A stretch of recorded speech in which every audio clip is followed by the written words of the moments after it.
네, 안녕하세요. 권동석입니다. 이번 영상에서는 우리가 직접 접지 방식에 대해서 좀 간단하게 알아보려고 하는데요. 직접 접지 방식을 알기 전에 제가 이렇게 그림을 하나 그려놓았는데, 자, 이 그림은 3상3선식 Y결선이 될 수도 있고, 또는 여기에 이렇게 한 선을 추가함으로써 3상4선식 시스템을 완성해 보았습니다. 그런데 이 지금 선들이 모여 있는 이 지점 있죠, 이 가운데.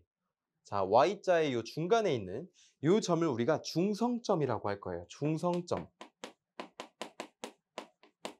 자, 이 중성점과 여기가 대지거든요. 땅. 이 대지가 어떻게 연결되어 있는지에 따라서 비접지 방식. 잘 보세요. 자, 이렇게 연결이 될 건데요.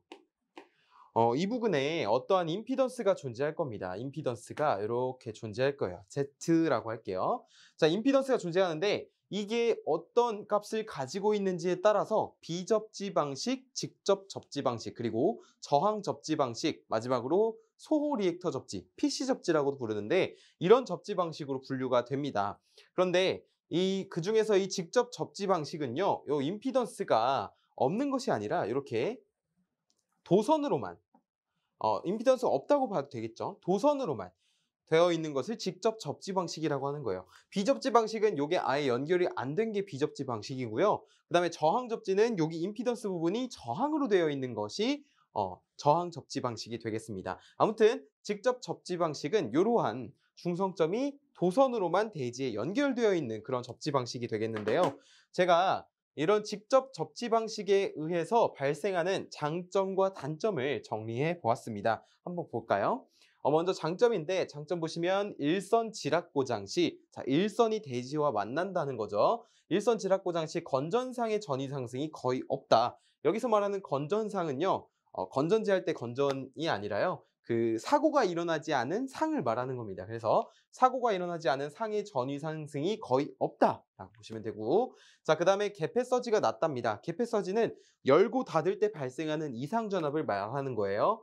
자, 그다음에 절연 레벨을 경감시킬 수 있고 그에 따른 비용이 절감됩니다. 자, 절연을 많이 하면 많이 할수록 비용이 더 많이 들어가요. 그런데 직접 접집을 함으로써 절연 레벨을 경감시킬 수 있고요. 그에 따른 비용도 절감된다는 거. 자, 마지막으로 장점은 보호 계전기의 동작이 확실한 건데요. 보호 계전기 동작이 확실하다는 것은 이 계전기가 동작하려면 어떤 조건이 있어야 되는데 그게 뭐겠어요? 바로 전류죠. 자, 이 일선 지락 고장이 발생하면 지락 전류가 굉장히 큽니다. 그렇기 때문에 보호 계전기가 확실하게 동작할 수 있는 것이죠. 자, 이것이 장점이 되겠고, 자, 그다음에 단점 보시면요.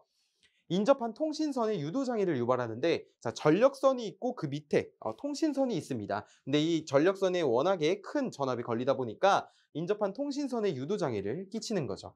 자, 그다음에 지락 전류가 커서 과도 안정도가 나쁘다라고 되어 있는데, 과도 안정도는 고장이 났을 때 또는 사고가 발생했을 때 송전을 계속해서 지속할 수 있는 능력을 과도 안정도라고 하거든요. 지락 전류가 너무 크다 보니까 그러한 과도 안정도가 나쁘다라는 것이고, 마지막으로 단점은 차단기의 큰 전류, 대전류의 차단 기회가 굉장히 많아지겠죠. 이것도 지락 전류가 커서입니다. 그러니까 이 단점은 직접 접지 방식의 단점은 전부 다 지락 전류와 관련이 있다고 보셔도 무방하고요. 아무튼 기회가 많아져서 접점의 손상이 크고 그로 인해서 차단기의 수명이 짧아진다는 그런 단점을 가지고 있습니다. 네, 이렇게 직접 접지 방식에 대해서 좀 간단하게 알아봤습니다. 저는 다음 영상에서 찾아뵙겠습니다. 감사합니다.